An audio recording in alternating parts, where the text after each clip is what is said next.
আজকে আপনাদেরকে দেখাবো এই যে কাঁঠাল বলি আমরা, এটা এসো রান্না করব সয়া বড়ি এবং আলু দিয়ে।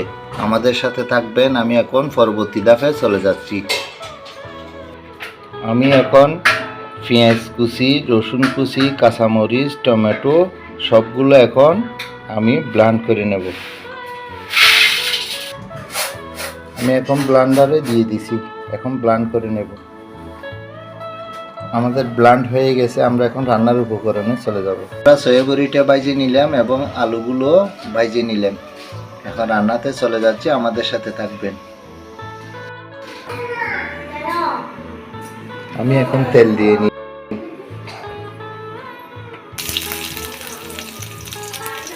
একটু করে পেঁয়াজ দিছি, কিন্তু ব্লেন্ড করা দিয়ে দিলাম।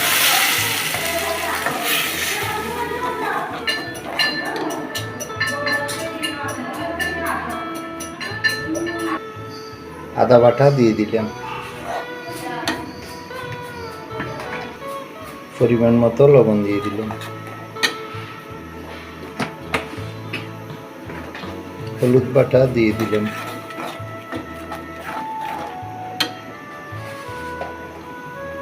জিরে ধনিয়ার গুঁড়ো দিয়ে দিলাম। আমরা এখানে গুঁড়ো মরিচ দিই নি, আমরা যেহেতু কাঁচামরিচ দিয়ে রান্না করতেছি সেই জন্য গুঁড়ো মরিচ দিই নি। আমাদের দেশি ভাষায় গুঁড়ো মরিচও বলে, লাল মরিচও বলে। আমরা এখানে লাল মরিচ দিই নি, হলুদ হলুদ করে রান্না করব। কয়েকটা তেজপাতা দিয়ে দিলাম।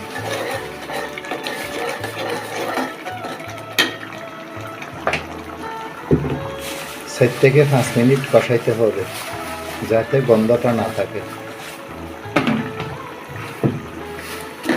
ভাজা আলুগুলো দিয়ে দিলাম।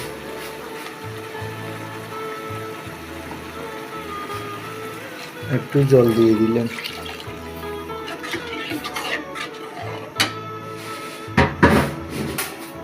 এসরগুলো দিয়ে দিলাম।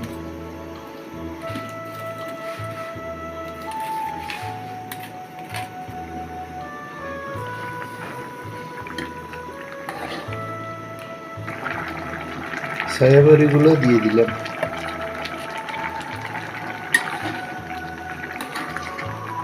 10 থেকে 15 মিনিট এভাবে রান্না করতে হবে সিদ্ধ হওয়ার জন্য। একটু গরম মশলার গুঁড়ো দিয়ে দিলাম। আমাদের এসো রান্না হয়ে গেছে।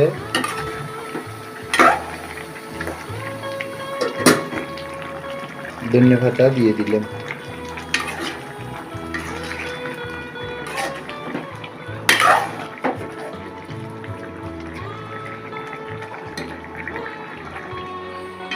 আমাদের এসর হয়ে গেছে।